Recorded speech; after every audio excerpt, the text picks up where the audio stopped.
Boa tarde, Boa tarde, Olá, boa tudo bem? tarde. tudo bem? Só testando aqui, ainda está cedo, né? Mas já Também estou por aqui. testando. O meu áudio tá legal? Tá, Valeu, obrigado.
Olá, Vinícius, Oi, gente, boa tarde. Oi, Rodrigo, tudo bem? tudo beleza? Tudo jóia. Nosso líder de sessão. Tamo aí. É, Eu tô como suplente seu, não tô? Na sexta-feira? Acho que tô. Na, na sexta, eu não sei quem é o suplente. Na verdade, hoje eu nem, não era, mas como eu ia apresentar, aí acabaram que me colocaram também como líder da de hoje, mas fique à vontade aí com o trabalho para conduzir. Ah, fechou. Na sexta-feira, eu estava com a planilha aqui aberta. Só um segundo. Eu acho que sexta-feira à tarde. Se não é você, é outra pessoa, mas Não, eu estou em uma sexta-feira, amanhã eu também estou em outra, e amanhã tem uhum, outra de apresentação também. fechou.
Olá, boa tarde, pessoal.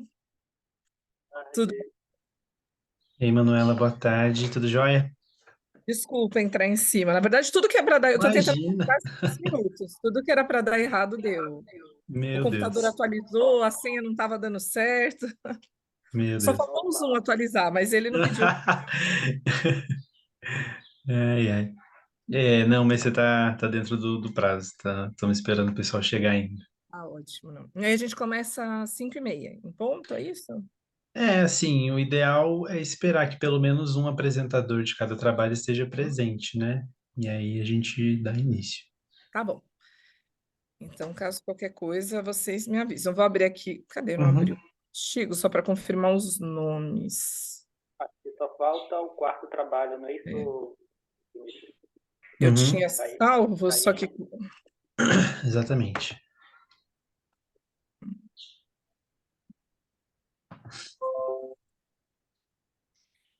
É.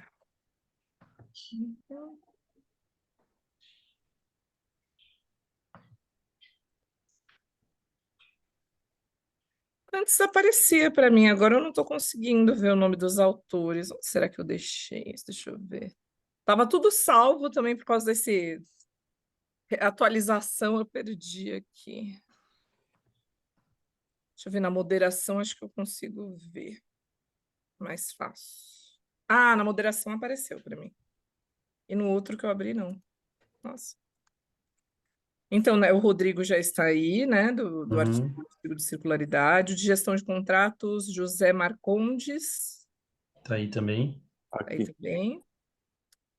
Aí deu Márcia, né, Dantas de Oliveira. Então, só está faltando realmente, como vocês falaram, um quarto, que seria a Evangelina ou Daiane, né? Isso. Boa tarde a todos os colegas. Eu sou o Boa Júlio tarde. César Pinheiro Maciel. Estou presente também. Ah, oi, Júlio, tudo bom? Boa E tarde. aí, Tudo Júlio, boa bom? Boa tarde. tarde. Pessoal, boa tarde. Vocês conseguem me ouvir? Sim, Sim, sim. tá Mas a ótimo. minha câmera eu acho que não está funcionando. É, não está aparecendo Ela, aqui pra gente. ela tá ligada, eu não sei o que está acontecendo.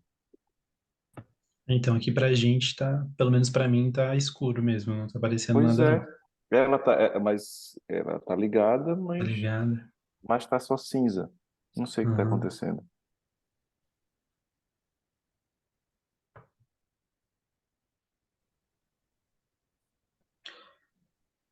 A minha câmera também apresenta problema. Eu estava calado aqui, porque eu estava tentando instalar. Eu já desinstalei, já instalei novamente.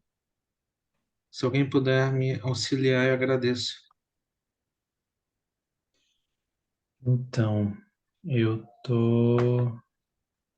Eu aprovei, Vinícius, aí para você Tá. tentar ver aí. Uhum, tô tentando ver aqui a questão do José.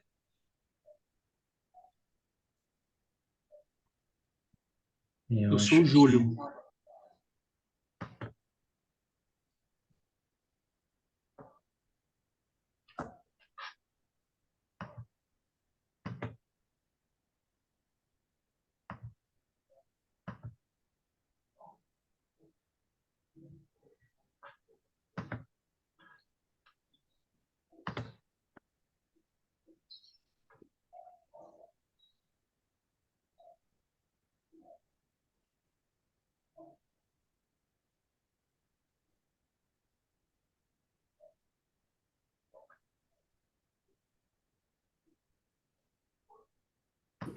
Boa tarde a todos. Estão me ouvindo? Bem, aqui é a Daiane. Boa tarde, Estamos. Daí, Daiane. boa tarde. Eu acho que eu não estou ouvindo ninguém. Não está escutando a gente? Alô? Oi, Não? oi. Ah, sim, agora eu ouvi. Muito bom. Boa tarde, Daiane. A gente estava esperando você chegar, né? Tava só. Uhum. Mas está dentro do horário, tá? Pode ficar tranquilo. É porque eu entrei na sala errada, porque de manhã a gente participou da sessão Sapiens, e aí na Uhum. programação tinha meu nome em duas salas, né? Eu pesquisei pelo meu nome, e aí eu me toquei. Eu vi que deu horário, a gente não tem ninguém na sala. Peço desculpas aí, eu que entrei Não, na sala errada. imagina. Imagina. Ó, ô José e Júlio, não sei assim o que que pode ser o problema de vocês com a câmera. Eu já entrei, já saí, já, enfim, mas Tá. não consegui.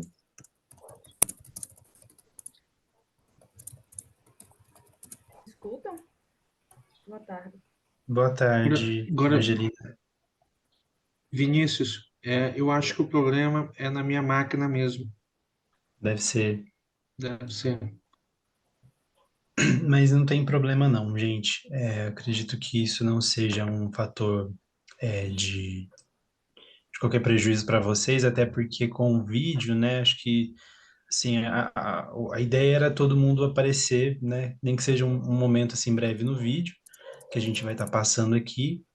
Então, mesmo se vocês não conseguirem, por algum problema técnico na câmera de vocês aparecerem, a gente vai conseguir ver, né, ver o rosto de vocês nas filmagens, mas é importante mesmo a participação aqui de forma ativa, né? Assim, no momento propício para essa participação e tudo mais. Bom, gente, acho que a gente pode dar início, então, né? Eu gostaria de me apresentar primeiramente, sou o Vinícius, estou aí participando do CEMEAD pela primeira vez, enquanto apresentador de trabalho, mas também estou como voluntário. E aí, esse ano, estou trabalhando como líder de sessão, vou estar liderando essa sessão e outras além dessa. Como moderador da sessão, hoje a gente tem moderadora, né? A Manuela, que foi convidada aí pelo pessoal do CEMEAD. Manuela, depois, se você puder se apresentar, a gente agradece. E só para dar algumas orientações, caso, né, vocês não tenham participado de nenhuma outra sessão ainda, né, como a gente tem hoje, né, o primeiro dia, a gente tem aí uns 4 minutinhos para fazer essa primeira introdução, né, da sessão, para se apresentar. Além de mim, a gente tem também o Rodrigo como líder de sessão, né? A gente está fazendo parte aí da área de administração pública. E a gente vai ter aí 8 minutos para cada apresentação, 8 minutos para discussão, e depois, no final, a gente vai ter cerca de 22 minutos para fazer as considerações finais, né, a respeito de todos os trabalhos como um todo. Então, a gente vai passar o primeiro artigo, dentro dos 8 minutos, né, que estão no vídeo. Depois a gente tem mais 8 minutos de discussão, o segundo vídeo, mais 8 minutos, e assim vai, até os 22 minutos finais. Eu tenho uma ordem aqui, né, de apresentação, mas assim, vocês fiquem à vontade, caso alguém tenha preferência, né, queira apresentar primeiro, enfim. Acho que não temos nenhum fator assim de obrigação da ordem e tudo mais, de seguir a ordem. Então, caso alguém queira, né, apresentar primeiro, enfim, pode ficar à vontade para se manifestar. Senão, a gente segue a ordem aqui da própria plataforma. Manuela, pode ficar à vontade aí, se você quiser se apresentar. Obrigada, Vinícius. Bom, boa tarde a todas e todos. Eu sou Manuela Maia Ribeiro, eu sou doutora e mestre em Administração Pública e Governo pela GV, e estou aqui no CEMEAD representando o meu trabalho como, na verdade, como pesquisadora de um centro de estudos ligado à Unesco, chamado Centro Regional de Estudos para o Desenvolvimento da Sociedade da Informação, CETIC-BR. Também já atuei como docente em vários cursos, já fui professora substituta na USP, já dei aula no Senac, Anhanguera, em várias especializações também da USP, agora eu vou dar aula no FINEP, enfim, também tenho uma atuação em docência um pouco mais, não estou associada a nenhum curso de graduação ou pós-graduação no momento, mas tenho aí algumas atividades relacionadas à docência já há alguns anos. E o principal que eu queria compartilhar para vocês são 2 pontos, né? O primeiro tema que eu atuo, que é a temática de tecnologia e governo, então há mais aí de 15 anos eu venho pesquisando como é que as tecnologias podem ser utilizadas para melhorar a interação governo-sociedade, e eu sou pesquisadora no local que eu trabalho, responsável por um estudo, um survey bienal chamado TIC Governo Eletrônico, que a cada 2 anos a gente mapeia aí o uso das tecnologias entre todos os níveis de governo, todos os poderes, para entender desde a infraestrutura tecnológica presente nas organizações públicas até como é que eles estão usando as tecnologias, especialmente a internet, para interagir, para promover serviços públicos para a sociedade, para criar canais de participação, canais, enfim, de acesso à informação, interação e serviços. E, por fim, eu, além da moderação, né, dessa sessão e de uma segunda que vai ser amanhã de manhã, eu sou a líder, uma das líderes, né, do tema de gestão e inovação em políticas públicas, então fui uma das responsáveis aí por acompanhar todo o período, principalmente de pareceres, definir quem ia avaliar os artigos, até a etapa final, que é o aceite dos artigos, e agora a gente está aqui nesse momento de ouvir apresentações de vocês, de ver, discutir, e o meu principal papel, pelo menos esse é o meu objetivo, aqui hoje é de estimular, de pensar como é que esses artigos podem ser aprimorados para serem publicados em outros locais, num journal, em outras, enfim, outras instâncias, que eu acho que esse é o principal objetivo da conferência, né? É debater, ajudar com que esses artigos sejam aprimorados e publicados em outros locais, especialmente revistas acadêmicas. Então, obrigada. Eu acho que ninguém pediu a preferência, né? De ordem. Vinícius, você que vai colocar o vídeo, né? Isso. Isso. Uhum. Então, seguindo a ordem que eu tenho aqui, que eu consegui abrir com o nome finalmente das pessoas, né? A ordem que está aparecendo para mim seria a apresentação do Rodrigo Mascarenhas Amorim, né? Em relação ao artigo aprovado, que foi denominado A Circularidade nas Contratações Públicas, o papel do governo e a relação da nova lei de licitações com a economia circular. Tudo bem, Rodrigo? Podemos começar com o seu trabalho? Bem, tranquilo. O vídeo não está muito bom, mas vamos lá. Não, mas aí depois tem espaço para discussão, você se defende, vai ter tempo. Se você achar que tem que complementar algo, tá bom? Obrigada. Valeu. Vou só colocar aqui então, e aí a gente dá início.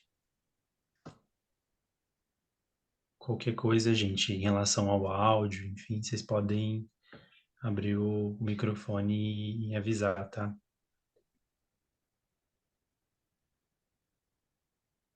O Vinícius, é você que vai colocar os vídeos? Isso, Tudo bem, obrigado. imagina. Olá, eu sou José Marcondes. Coloquei o José aqui. Só um minuto, gente. Que eu não lembro a ordem que eu abri aqui.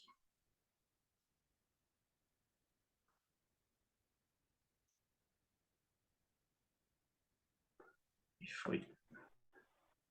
Olá, meu nome é Rodrigo Mascarenhas Amorim, sou aluno do programa de pós-graduação da Universidade Federal de Sergipe e juntamente com a professora Florence, somos os autores do trabalho A Circularidade nas Contratações Públicas, o papel do governo e a relação da nova lei de licitações com a economia circular. A humanidade ela vem enfrentando emergências climáticas com avanço rápido e número crescente de desastres, o que tem levado a sociedade a se aproximar de forma mais rápida das limitações, tanto no que diz respeito às fontes de recursos quanto aos sumidores de resíduos e saída de emissões, o que tem exigido mudanças urgentes. Essas preocupações têm dificultado tanto o controle quanto o gerenciamento de recursos, fazendo com que a economia circular ganhe força na academia, na indústria e na formulação de políticas públicas, como um modelo alternativo que busca minimizar o esgotamento de recursos, o desperdício e as emissões. Até as recentes mudanças promovidas na busca pelo desenvolvimento sustentável, comprar bem significava simplesmente avaliar a relação custo-benefício, que era pautada exclusivamente no preço, sem, portanto, atentar seus impactos ao longo do uso do bem ou serviço, o que vem mudando com a inclusão de outros quesitos nas decisões de compras e contratações, ultrapassando desta forma a barreira do que atualmente pode ser medido em moeda, passando a se utilizar novas regras e estratégias resultadas de um amplo debate global e nacional sobre os rumos do desenvolvimento sustentável. Com as recentes alterações introduzidas pela nova lei de licitações, o ciclo de vida do objeto ele deverá ser considerado ao se analisar a proposta apta a gerar o resultado mais vantajoso para a administração pública, isto para ir ao encontro dos princípios abordados pela economia circular, uma vez que compras baseadas em desempenho com utilização abordagem do ciclo de vida possibilita circulares. Nesse sentido, o presente trabalho, a partir de uma perspectiva ensaística, busca apresentar a relação entre a economia circular e compras públicas e os potenciais impactos introduzidos pela nova lei de licitações Lei 14.133. Nossa fundamentação teórica está subdividida em 2 tópicos. No primeiro, nós contextualizamos a economia circular e o papel do governo. No segundo, nós abordamos a questão das contratações públicas e o que foi introduzido pela nova lei e seus reflexos na economia circular. A economia circular ela busca promover mudanças que permitam equilibrar crescimento e sustentabilidade, sendo assim uma mudança de paradigma, que estimula a dissociação do crescimento econômico a partir dos insumos de recursos virgens finitos, o reaproveitamento de materiais, o incentivo à inovação, proporcionando o crescimento, a redução dos danos ambientais e a promoção do desenvolvimento sustentável, substituindo assim o conceito de fim de vida por restauração através da redução, da reutilização, da reciclagem e da recuperação de materiais, além de desacelerar, fechar e estreitar circuitos de materiais e energia, sendo assim um caminho plausível para resolver os desafios da sustentabilidade. A economia circular está pautada em 3 princípios principais, que é regenerar a natureza, maximizar a circulação de produtos e eliminar o desperdício e a poluição. Conforme dados do IPEA, referente aos anos de 2006 a 2016, divulgados em 2019, as compras públicas brasileiras representavam 12,5% do PIB, tendo o ápice de 14,5% no ano de 2012. Esses dados se aproximam bastante dos dados divulgados pela Comissão Europeia, onde informa que 14% do PIB europeu também é por conta das contratações públicas. Evidenciando-se assim o poder de compra das autoridades públicas que pode constituir um importante impulsionador dos produtos sustentáveis, possibilitando o desenvolvimento sustentável, além de ser central para estimular a avaliação do ciclo de vida a partir do oferecimento de editais de compras públicas que tragam esforços de sustentabilidade. As compras públicas, de acordo com Costa e Terra, elas são um dos principais, um dos processos mais transversais que existe no setor público, permitindo multiplicar seu poder transformador ao ser utilizado estrategicamente, passando-se a avaliar o custo total, considerando o ciclo de vida do objeto, ao invés do custo imediato refletido no preço. A adoção dos princípios da economia circular nas contratações públicas é essencial para a transição para a economia circular, uma vez que fornecedores e fabricantes só adotarão a circularidade quando os compradores começarem a exigir produtos e serviços circulares. Como já foi dito, a nova lei de licitação ela introduziu no seu objetivo que deve ser assegurada a seleção da proposta apta a gerar o resultado mais vantajoso, inclusive no que se refere ao ciclo de vida do objeto. Dessa forma, as contratações públicas elas podem estimular a economia circular, entretanto, grandes desafios existem, como a lenta implementação de padrões de compra circulares, a falta de experiência e informação entre compradores públicos, a ênfase dominante no preço em vez da qualidade, a falta de interação com os mercados e a falta de competência dos compradores. As compras sustentáveis elas são instrumentos interessantes para o atingimento dos objetivos da sustentabilidade, possibilitando a utilização de funções da função contratual como uma função estratégia, impulsionando a inovação na economia para alcançar objetivos da circularidade. Nessa imagem, nós buscamos apresentar o que a literatura aborda sobre economia circular, em especial com relação aos objetivos e princípios, e aí o que a nova lei de licitação traz, e esses traços nós fazemos a relação do que está lá abordado pela literatura, que trata da economia circular, das inovações que a nova lei de licitações traz, o que está melhor detalhado no trabalho, no artigo que será publicado nos anais do evento. Assim, a integração dos critérios da economia circular nas políticas e práticas de compra pública estimula a circularidade, uma vez que compras baseadas em desempenho com a utilização da abordagem do ciclo de vida, bem como critérios relativos à reutilização e reciclagem de materiais, possibilitam a circularidade, ultrapassando a barreira do que atualmente pode ser medido em moeda, passando a se utilizar novas regras e estratégias. Nesse cenário, o governo possui papel fundamental nessa transição para a economia circular, seja atuando como formulador de política pública ou como comprador.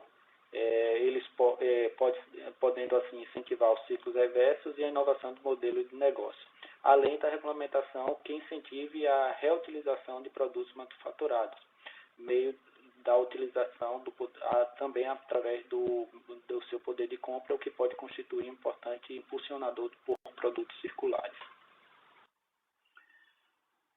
Sugere que estes estudos futuros possam abordar resultados práticos dos processos licitatórios realizados com base na nova lei e seus reflexos na economia circular. Entendemos que o pouco tempo de aplicação da nova lei não permitiu a avaliação dos impactos que ela já provocou nas contratações públicas. Aqui estão nossas referências bibliográficas. Muito obrigado. E após a apresentação, nós estamos disponíveis para discussão.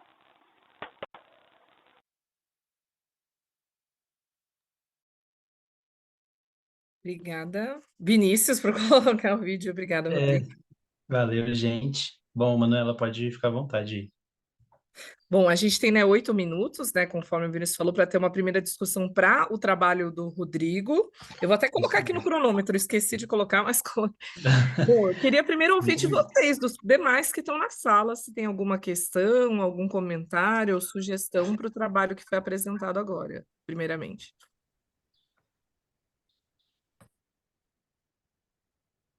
Primeiro todo mundo fica tímido, viu, Rodrigo? Assim mesmo. Júlio? Acho que Oi, pode professora falar. Manuela. Eu achei interessante, né, o tema, né, e a temática, né, extremamente atual, né, e infelizmente foi adiada, se não me engano, pela segunda vez, né, Uhum.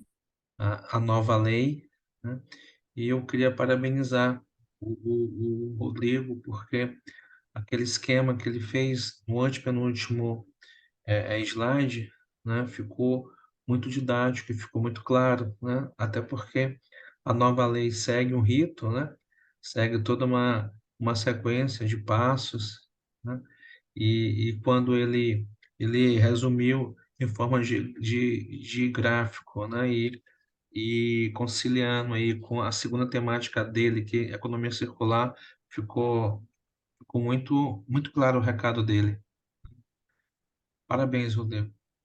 A minha fala é só nesse sentido mesmo, de parabenizar a didática aí, ficou muito claro. Eu, no início, eu não pude ouvir muita coisa que estava baixo o áudio depois que foi melhorando, mas eu só pude ouvir no final, professor. Obrigada, Júlio. Eu não sei se o Rodrigo quer adicionar algum comentário, complementar em relação à fala do Júlio. Agradecer a fala do Júlio e obrigado por ter analisado. A figura realmente tem até uma pequena história por trás da figura, que eu tive que fazer aquilo para tentar convencer a minha orientadora de que os temas tinham relação. Nossa! E aí acabou ficando bem legal. E eu achei que a figura me ajudou, inclusive. Esse artigo ele é proveniente do meu projeto de mestrado, que está em execução, mas que a gente já conseguiu fazer a partir dos levantamentos que a gente já fez, já foi feito esse artigo.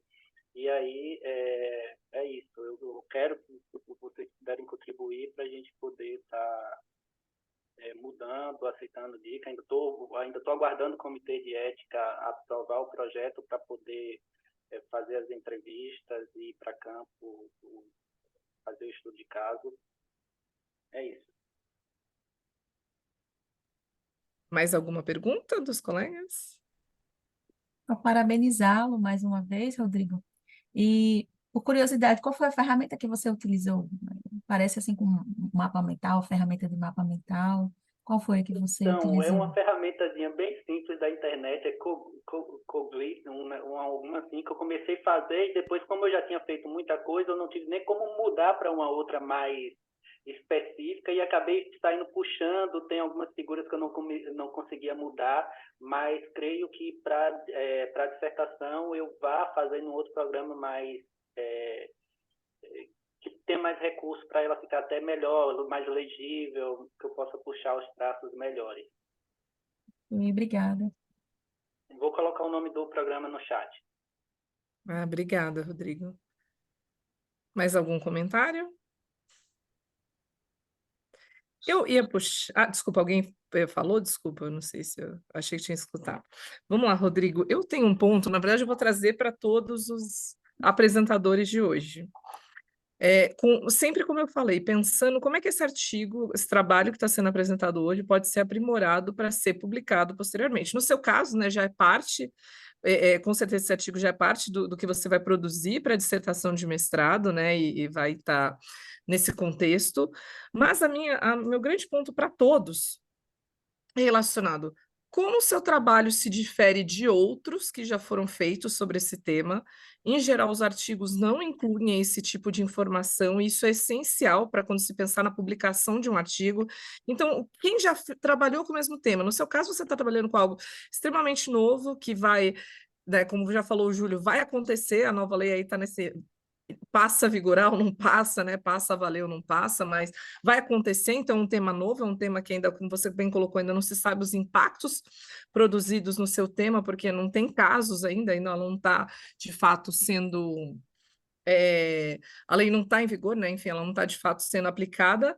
Então, eu queria entender o que o seu trabalho difere dos demais, no seu caso, né, por ser um tema novo, até mais fácil construir esse argumento inicialmente, e todos os artigos, né, na primeira página, quando faz o resumo, tem aquela parte de contribuições práticas, né, contribuições, impactos, e muitos focam mais nos trabalhos futuros e nas questões práticas. Eu queria ouvir também de você um pouco, Rodrigo, quais são as contribuições que você prevê ou que você imagina que possam trazer também no aspecto da teoria, dos conceitos, enfim, que você imagina, se quiser, no meio do caminho, acho que você pode falar um pouco também do seu projeto de dissertação, do que você está trabalhando, eu queria saber um pouco mais também. Mas eu vou fazer essa pergunta para todos, viu? Já se prepare. Eu vou ter muita dificuldade com relação a referencial, porque, como o Júlio mesmo já antecipou, é algo novo. Para a lei, apesar de ser 2021, ela ainda não está sendo aplicada exclusivamente ela. Ela está, nesse momento, nós estamos tendo a aplicação das duas leis. A lei anterior, que é 8.666, que é de 93, e a 14.133, que é essa lei de 2021. Ela teve a prorrogação, a anterior teve a prorrogação, ou teve prorrogação do seu prazo, que iria encerrar em abril de 2023. Por conta de pressão de prefeitos, governadores, deputados, ela acabou tendo a sua aplicação prorrogada.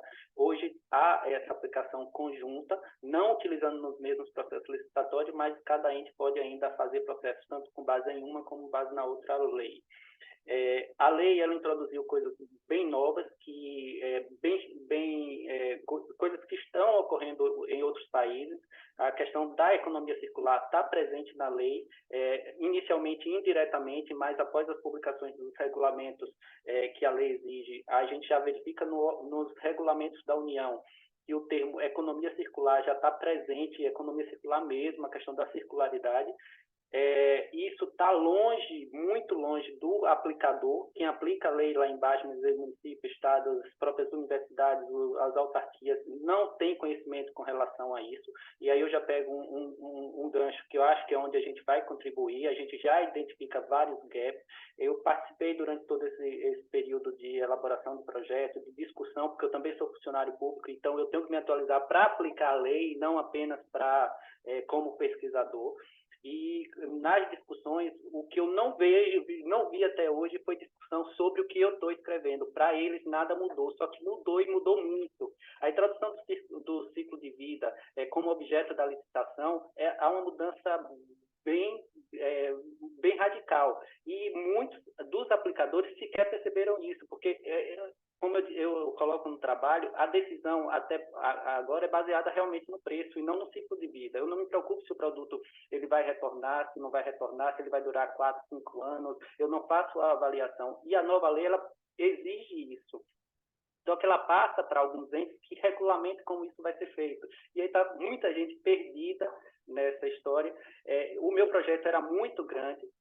Na qualificação, ele foi, até por conta da banca, reduzido, mas eu pretendo, depois, talvez como pesquisador, como curioso, desenvolver mais estudos na área, que é uma área que eu gosto. Tem gap com relação à qualificação dos servidores, de gestão. O José Marcondes, inclusive, vai falar sobre gestão e fiscalização de contrato. A nova lei também tem brecha sobre isso. As pessoas não sabem como isso está. Então, a lei trouxe governança e planejamento como as duas bases das novas licitações. Então, assim, é preciso se ter uma estrutura de governança para avaliação de gestão de risco, gestão de competências, coisas que não eram vistas. Então, vou tentar trazer um pouco disso, dessa dificuldade que os entes estão tendo para aplicar a lei e tentar, não sei até onde eu posso fazer isso, tentar mostrar possíveis ajustes ou avanços que podem ser feitos, estudos que podem ser realizados. Obrigada, Rodrigo. Eu só vou te parar porque, não, você poderia falar muito tempo, é extremamente interessante, são muitos gaps por causa do tempo aqui que a gente já passou. Eu faço essa discussão porque você colocou um monte de coisa que você tem que colocar no seu trabalho, seja na sua dissertação, seja no artigo. Esses gaps, a novidade do tema, porque isso ainda está, como você falou, ou está aplicando conjunto, ainda não é obrigatório. E não se preocupe, dissertação tem prazo, pesquisa não. Então você vai ter aí muito pano para muita pesquisa, muito tema. Parabéns aí pelo seu trabalho, pelo desafio, porque você vai ter aí anos de tema de pesquisa e espero, vamos lá, eu quero ver no futuro o resultado aí desse trabalho, tá bom? Obrigadão. Vamos para o segundo, eu só vou passar rapidamente para o segundo para a gente não atrapalhar tanto aí nosso tempo, senão o Vinícius vai brigar comigo. Deixa eu ver aqui o segundo na minha lista, tá? E vocês me digam se é outra ordem. A segunda apresentação é do José Marconde, Souza da Silva, né, com o trabalho Gestão de Contratos de Serviços Terceirizados na Administração Pública, um estudo de caso no Tribunal de Justiça do Acre. Por favor, Vinícius, se você José, puder colocar. você vai querer apresentar ou podemos colocar o vídeo? Querido, eu prefiro que coloque o vídeo, por favor, Tá. porque como eu não estou conseguindo vê-los, para mim fica mais prático. Fechou. Por favor, te Vou agradeço. colocar aqui então.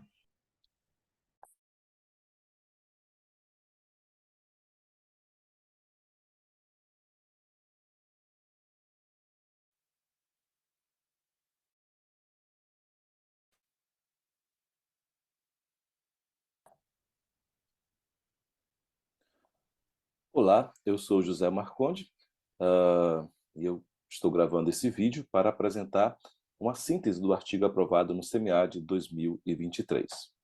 Bom, o título do artigo é Gestão de Contratos de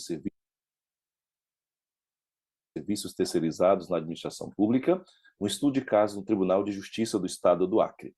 Os autores são José Marconde Souza da Silva, eu, e Sidney Vieira Marinho. Na verdade, esse artigo é fruto de uma dissertação do mestrado em administração pela Univale.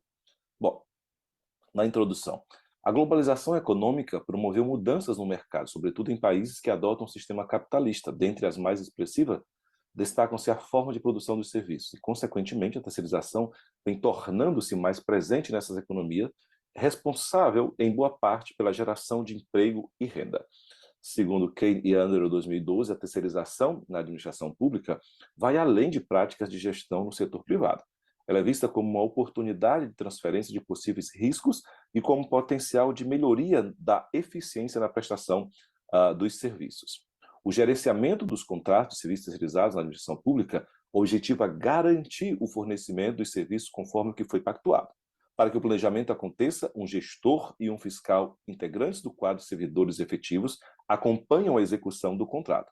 No Brasil, destaca-se o Tribunal de Justiça, órgão do Poder Judiciário que faz parte da administração pública em sentido orgânico e formal, cujo propósito é proteger direitos da minoria que não foram considerados. Nesse contexto, o objetivo do artigo é descrever, ou foi descrever, a gestão de contratos de prestação de serviços terceirizados na administração pública no âmbito do Tribunal de Justiça do Estado do Acre, TJAC, que utiliza a terceirização para o cumprimento de suas funções para com a sociedade e a justiça. A pergunta que norteia a investigação é: como ocorre a gestão de contratos na prestação de serviços terceirizados na administração pública no âmbito do Tribunal de Justiça do Estado do Acre? Dentre outras justificativas, para a pesquisa destaca-se o gradativo crescimento no uso dos serviços terceirizados pela administração pública brasileira.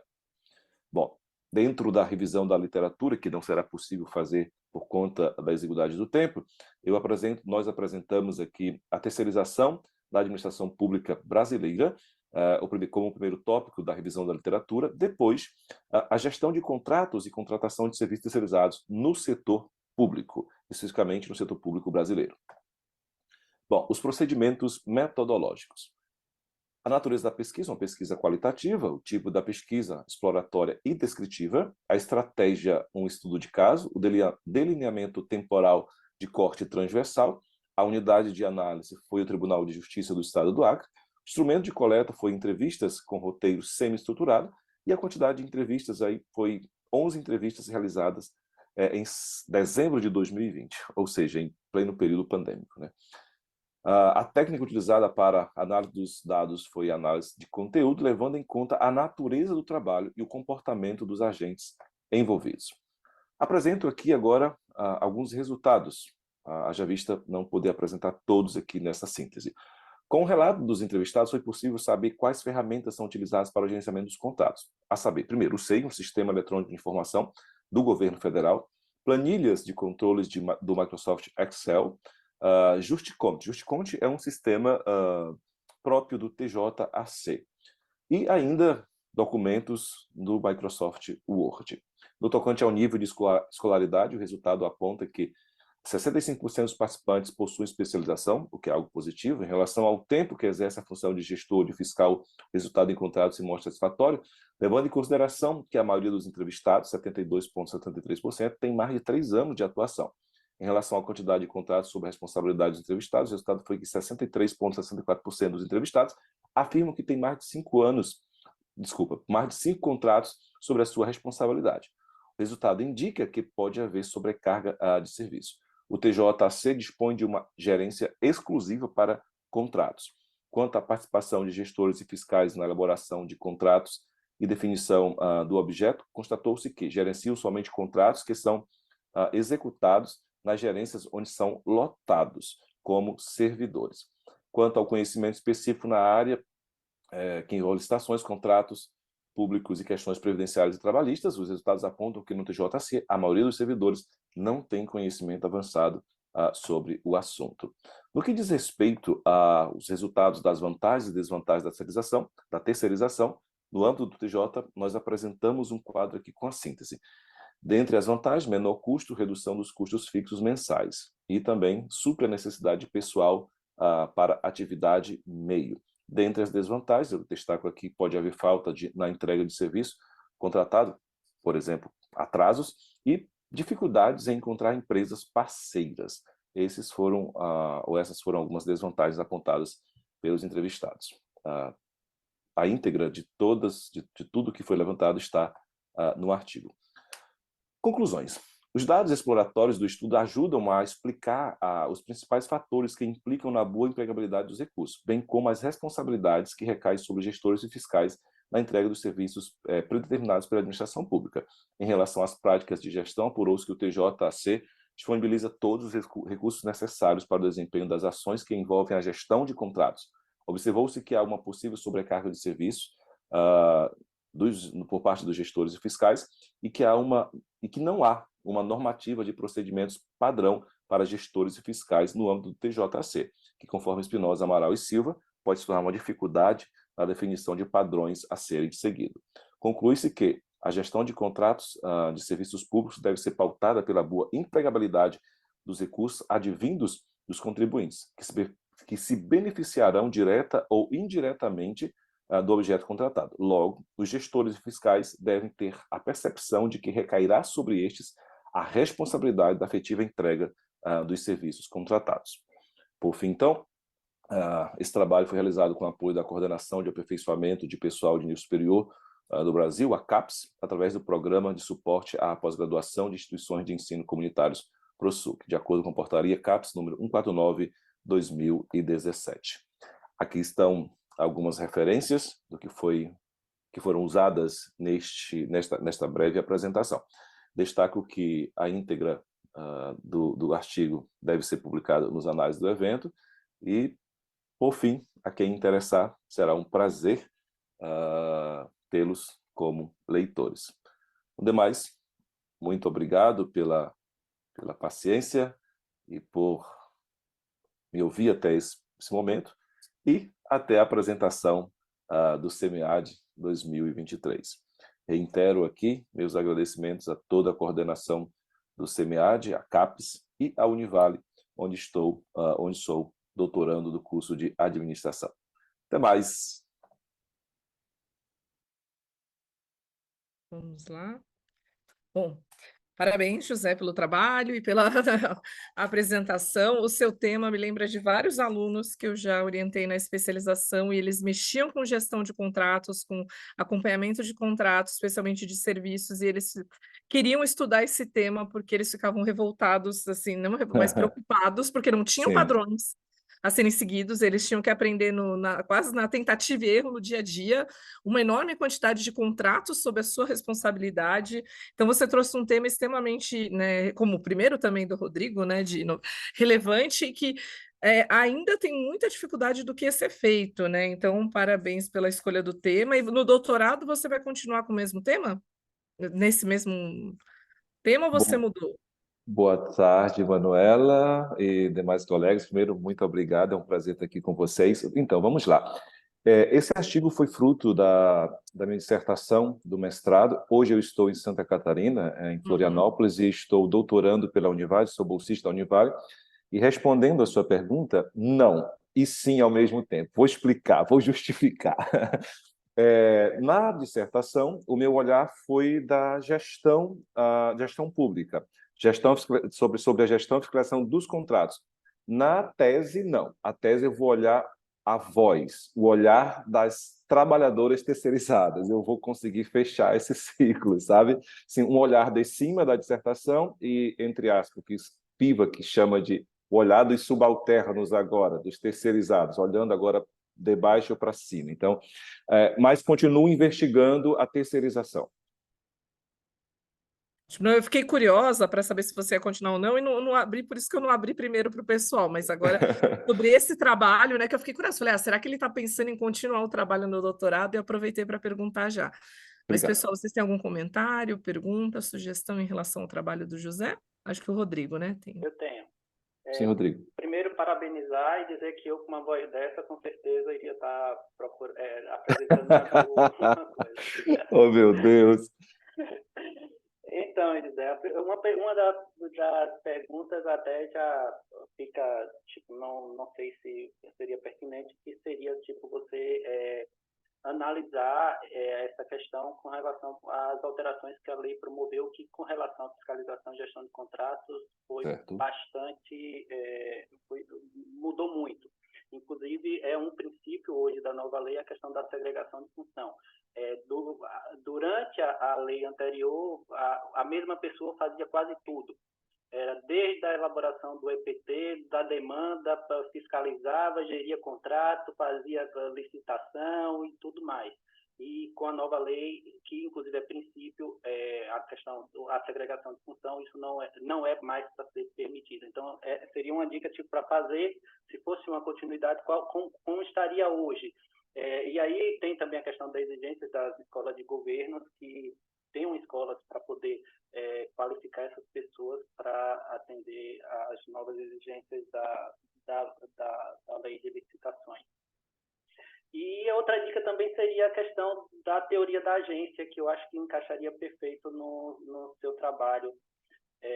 A questão do conflito de agência, porque eu falo isso porque eu vi que você colocou com base na entrevista e alguém deve ter dito que dificuldade é encontrar parceiro, mas na verdade talvez esse encontrar parceiro seja um dos conflitos de agência, porque a contratação não é para contratar parceiros, e sim o objetivo tem que ser boa execução do contrato. Muitas vezes quando o gestor fala, o fiscal fala que o prestador de serviço não é parceiro, tal, a gente, infelizmente, na administração pública, a gente fica com essa informação um pouco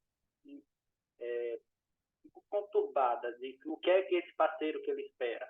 Aí talvez a teoria da agência possa trazer uma contribuição teórica para o trabalho, se você pretender continuar com esse estudo. No mais, é isso aí. Valeu. Muito obrigado, Rodrigo. Já fiz as anotações aqui da segregação.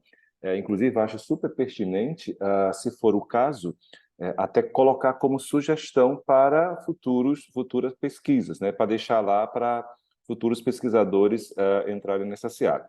Quanto à teoria da agência, eu já estou trabalhando ela agora no doutorado, né? Com esse olhar. Na verdade, estou trabalhando a teoria da agência, mais no quesito de relação de agência entre gestão pública, empresa terceirizada,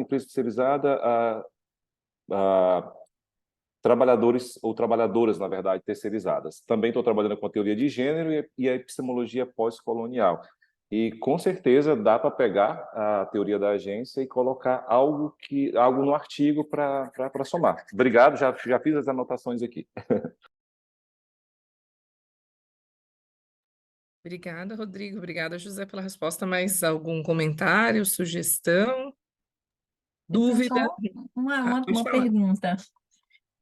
Claro. Parabéns pelo trabalho, José. É, eu queria só que você esclarecesse como foi que você fez essa análise de conteúdo. Você usou alguma ferramenta específica? Você usou o Iramutec, por exemplo? Ou você usou planilha do Excel? Como foi que você fez? Olha só, tudo foi de forma bem manual mesmo. Usei planilhas do Excel, eu fiz o levantamento das variáveis de acordo com a literatura, segui todo o passo a passo. Na verdade, Bardan já vem bem depois esqueci o nome do autor, né? Fiz a transcrição, depois coloquei nas categorias, isso tudo com base na literatura, e fui colocando no Excel. Foi aquele manual de riscar mesmo os discursos e colocar dentro das categorias, sabe? Foi bem, mas muito trabalhoso. Eu lembro que eu chorava literalmente, à noite, de madrugada, meu Deus, eu vou morrer, e no final deu certo. Então foi bem manual. Não usei software, e na época, em 2020, 2021, eu não tinha, eu estava entrando, quer dizer, já estava para sair no mestrado, mas aquele coadjuvante, sabe? Enfim, então ainda estava muito, como que eu posso dizer? No início, gente, eu não tinha aquela percepção e infelizmente eu não tive, e isso aqui é um desabafo, uma orientação mais pautada no quesito de usar um software específico. Para mim foi bom, porque eu cresci nesse deserto. Então, para mim, hoje, fazer uma análise de conteúdo é bem mais fácil, porque realmente foi tudo muito manual mesmo. Eu transcrevi todas as entrevistas. Eu acho que só as entrevistas acho que deu mais de 150, 200 páginas. Então, isso foi... Eu lembro disso, minha alma chora. Então, basicamente, foi isso. E para o doutorado, você já está pensando em usar outras formas? Porque vai ter entrevista também, né? Não, para o doutorado, inclusive, eu já estou com o roteiro, né? Que dessa vez não vai ser só os gestores, vai ser... O meu foco é as mulheres, e por isso que eu estou usando a teoria de gênero, né? As mulheres terceirizadas.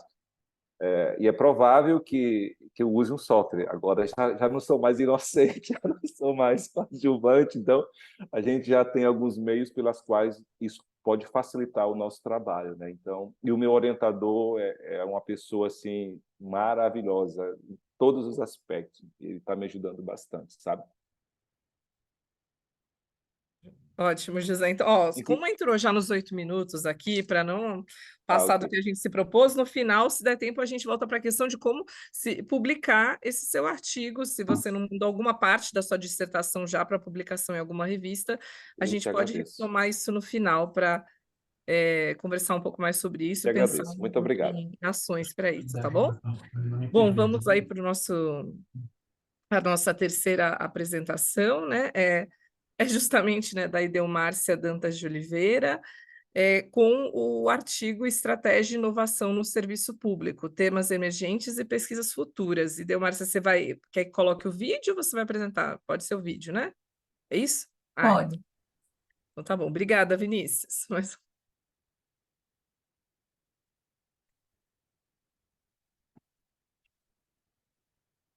Estudo, Estratégia e Inovação no Serviço Público, Temas Emergentes e Pesquisas Futuras. Ele foi desenvolvido durante uma disciplina do doutorado acadêmico em administração, por mim, Idelmárcia Dantas, e pela professora da disciplina, Cristine Hermano Odari. Eu sou professora do IFRN e ela é professora da Fevale. A inovação, ela se apresenta como um tema de interesse do setor público, né, dada as demandas contemporâneas, como de eficiência, sem a perda da qualidade desses serviços públicos.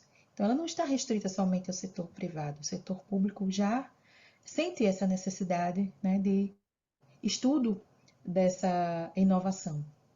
E aí as estratégias organizacionais, elas surgem, né, como uma forma de fomentar essa inovação, como recursos que podem ajudar as instituições públicas a enfrentarem essas demandas contemporâneas. Apesar do aumento de estudos sobre o serviço público, há ainda temas difusos, né? E um deles é o caso da inovação no setor público e as estratégias adotadas para a implementação dessa inovação. E aí nós fomos em busca da lacuna teórica, né, da fronteira do conhecimento, e aí usamos uma expressão de busca que envolvesse estratégia, inovação e serviço público ou organização pública, e ainda a revisão sistemática, para entendermos se já havia algum estudo recente, né, que pudesse trazer os resultados que nós estávamos querendo com a nossa pesquisa. Então, essa expressão de busca ela foi aplicada no título, no resumo e nas palavras-chave dos documentos do tipo artigo, na área de administração e publicados em periódico. Fizemos isso nas duas principais bases internacionais na área de administração, que é a Scopus e a Web of Science. E aí, obtivemos como resultado 5 artigos na Scopus e 2 na Web of Science, porém, nenhum deles versava sobre o nosso objetivo de pesquisa. Dessa forma, nosso problema de pesquisa foi quais são os temas emergentes das pesquisas sobre estratégia, inovação e serviço público. E o nosso objetivo geral foi analisar a literatura produzida nos últimos 5 anos sobre estratégia, inovação e serviço público, identificando as principais tendências de pesquisa na área, bem como apresentar sugestões para pesquisas futuras. Com relação aos procedimentos metodológicos, esta pesquisa ela foi classificada como descritiva de caráter bibliográfico, com abordagem qualitativa. O procedimento utilizado, como mencionado, foi a revisão sistemática da literatura, e o protocolo usado foi o de Cronin, Ryan e Coughlin, de 2008, o qual é formado pelos seguintes passos: a formulação do problema, a definição dos critérios de inclusão e de exclusão e a seleção e avaliação dos artigos. Quanto à caracterização dos estudos, o nosso portfólio bibliográfico ele foi composto por 12 estudos, os quais foram desenvolvidos nos seguintes países: Austrália, Estados Unidos, Holanda, China, Dinamarca, Índia, Polônia, França, Áustria, Malásia, Palestina e Suécia. 2020 foi o ano com o maior número de publicações, contando com 6 artigos. A maioria desses artigos foram teórico-empíricos, enquanto que somente um artigo foi teórico. A abordagem metodológica predominante foi a qualitativa, seguida pela quantitativa e, por fim, a mista. A coleta de dados, a forma de coleta de dados predominante foi a entrevista semi-estruturada e a forma de análise foi a análise de conteúdo, condizente dessa forma com a abordagem metodológica predominante, que foi a qualitativa. O único periódico obteve mais de uma publicação na temática, que foi a Public Management Review, contando com 3 artigos. A partir dos conceitos estudados nos artigos, das questões de pesquisa daqueles com abordagem metodológica qualitativa e das hipóteses dos de análise quantitativa, nós chegamos aos macrotemas, compondo o quadro apresentado na parte superior do slide. E esses macrotemas foram, então, classificados em contexto de inovação interno e contextos de inovação externa. A partir deste quadro, nós elaboramos um segundo quadro apresentado na parte inferior do slide, no qual nós identificamos quais seriam os temas associados a esses macrotemas, sendo os mais proeminentes, os que apareceram mais vezes nos 12 artigos, os apresentados nesse quadro inferior. Sendo 3 artigos apresentando os temas liderança e estratégia, não necessariamente no mesmo artigo.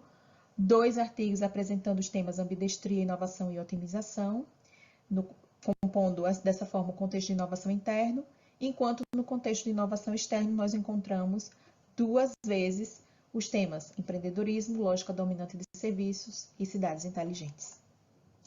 Nós analisamos também as pesquisas futuras dos artigos do portfólio bibliográfico e organizamos essas pesquisas futuras de acordo com o contexto de inovação interno e o contexto de inovação externa.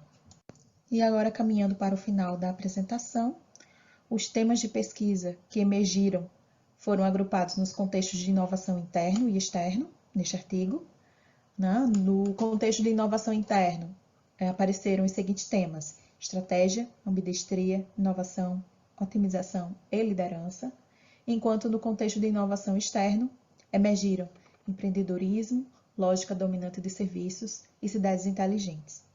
O artigo sintetizou também as pesquisas futuras dos trabalhos analisados, dos 12 artigos. O tema estratégia ela despontou explicitamente em 3 trabalhos, mas implicitamente ela aparece em todos eles. A limitação desse trabalho foi o seu escopo. Nós analisamos artigos somente da base de dados Scopus e dos últimos 5 anos. Como pesquisas futuras, nós sugerimos que seja feito um estudo bibliométrico para obter um panorama geral da evolução desses temas. E também pode ser realizado um estudo focado nesses 2 contextos, no contexto de inovação interno e no contexto de inovação externa. Essas foram as referências bibliográficas utilizadas na apresentação. E agradecemos a atenção de todos com relação ao nosso trabalho.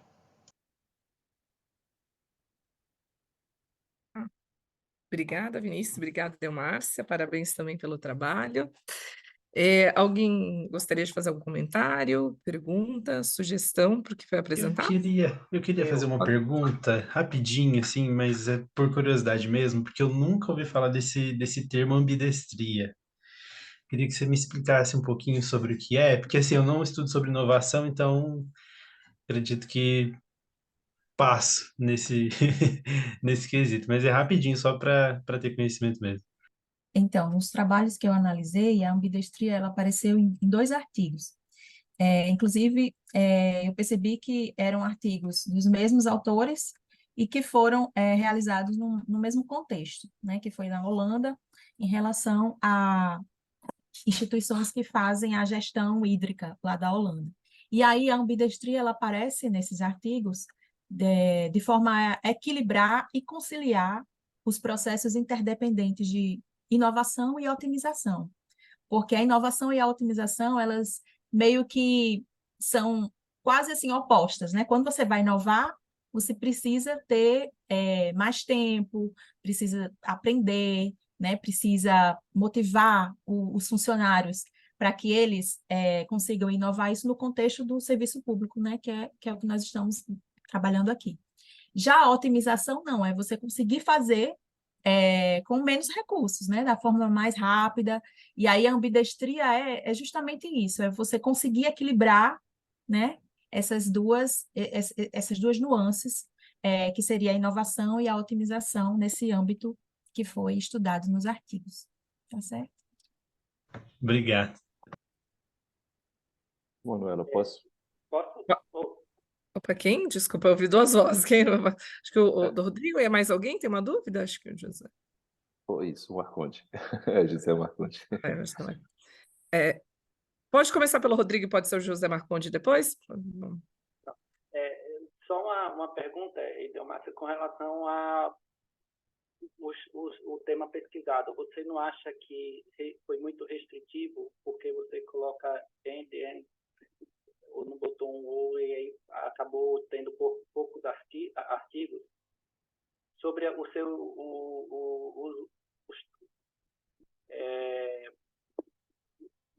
a expressão que você utilizou para pesquisa nas bases? Então, se eu tivesse colocado o ou, aí o que ia acontecer no meu resultado? Eu ia encontrar só estratégia sem inovação, né? Ou eu ia encontrar só inovação sem estratégia, ou ia encontrar estratégia e inovação mais fora do serviço público. Então, esse end é justamente para forçar e trazer os trabalhos que tivessem serviço público, estratégia e inovação dentro do serviço público. Eu não queria só inovação e nem só estratégia, né? Eu queria os 3 dentro do serviço público. Então, o end foi por esse motivo. José Marconde, por favor. Isso. E Delmárcia, parabéns pelo trabalho, achei super interessante. E eu tenho uma quedona pelo RN. Então, Rio Grande do Norte é maravilhoso, um estado perfeito. Então, duas perguntas, na verdade. A primeira, você deixa, não sei, não vi, não atentei. Se está, já peço desculpas. Quais as bases de dados que você usou para embasar a sua pesquisa? Essa é a primeira. Quais foram as principais que você usou? Vi que você usou uma revista que eu uso bastante ali. E a segunda, na verdade, a segunda pergunta é uma pergunta, não vou dizer de âmbito pessoal, mas qual foi a motivação para escrever sobre esse tema? É isso. Obrigada, José. A base de dados que eu usei foi a Scopus, né? Eu fiz uma pesquisa nas duas mais usadas, que foi a Scopus e a Web of Science, para identificar se já existia alguma revisão sistemática recente que fizesse o que eu estava querendo fazer. Mas quando eu fui realmente coletar os dados, aí eu foquei na base de dados Scopus. Agora eu vou explicar um pouco do contexto. Eu faço doutorado atualmente e aí eu estava cursando uma disciplina que chama Estratégias Inovadoras e Empreendedoras. Eu pretendo trabalhar dentro desse foco do serviço público, porque sou servidora pública também. E aí a professora da disciplina disse que eu poderia trabalhar o serviço público, mas ela queria, eu não podia fazer o estudo envolvendo as temáticas da minha tese, porque tinha que envolver os assuntos da disciplina. Então, foram aí que vieram inovação e estratégia, né, para poder atender a esse pedido da professora, para que eu não fugisse tanto, né, dos assuntos que estavam sendo estudados ali. E aí, esse trabalho foi tão prazeroso que eu acabei mudando de orientação e agora ela é minha orientadora. Que legal. Eu suspeitava que tinha alguma coisa relacionada à tese ou à dissertação, mas eu queria ouvir de ti, sabe? Mas aí, afinal, era da disciplina. Nós que somos doutorandos, sabemos que essas disciplinas, às vezes os professores pedem os artigos e a gente se apaixona, né, pelos assuntos. Obrigado. Eu que agradeço. Obrigada, muito legal. E Delmárcia, esse primeiro artigo, né? Não sei se vocês já produziram outros, a professora que você fez junto é a sua orientadora, que é a segunda autora. Vocês têm intenção de publicar, já pensaram em como deixar no formato para publicar numa revista, né? No caso, né? Já estão publicando Temos aqui sim. no CMEAD, lógico, mas porque eu acho que uma parte você respondeu ao longo da sua fala, que você buscou se já tinha algo e você não encontrou nenhuma revisão já presente, né?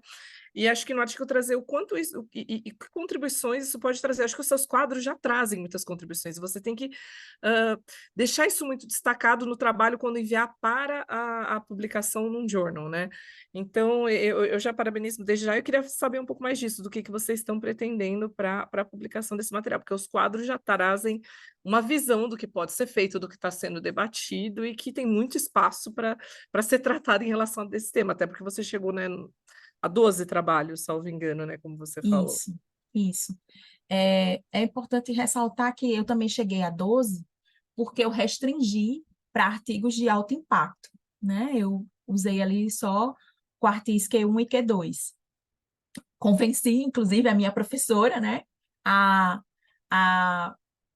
focar nesses artigos de alto impacto, porque isso é exigido nas revisões sistemáticas, né, que elas sejam feitas em cima de artigos que tenham qualidade.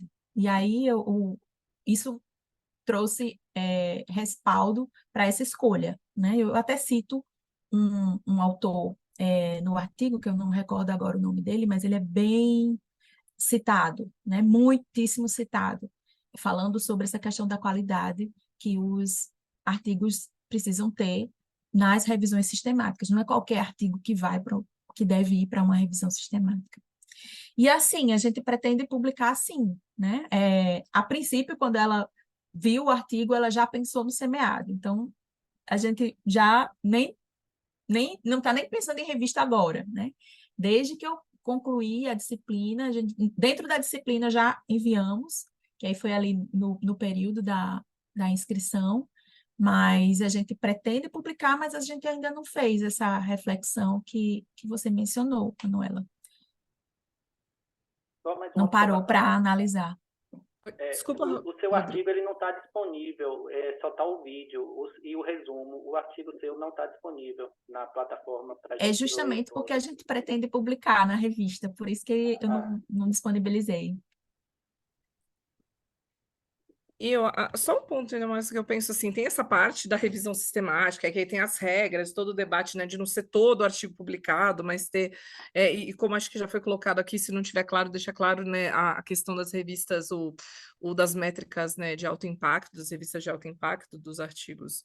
Eu acho importante também, mas é uma visão muito minha, de não deixar, por mais que tenha a revisão sistemática, especialmente no trabalho, não deixar de lado trabalhos que estejam um pouco fora dessas revistas. Faz o caminho da revisão sistemática, tem né, todo os critérios, enfim, os passos, mas também trazer, até ver se tem coisas em português, procurar outras referências, que às vezes mesmo esses caminhos, essas redes, tem coisa que está sendo produzida que é uma questão, não é o seu caso, mas algumas são questões extremamente locais que não adianta procurar nessas bases, não vai ter informações, não vão ter trabalhos suficientes. Eu acho que o seu tema é mais amplo, talvez essas bases, né, reconhecidas, enfim, sejam melhores, possam trazer, mas não deixar de lado o contexto nacional, também outras bases que tenham.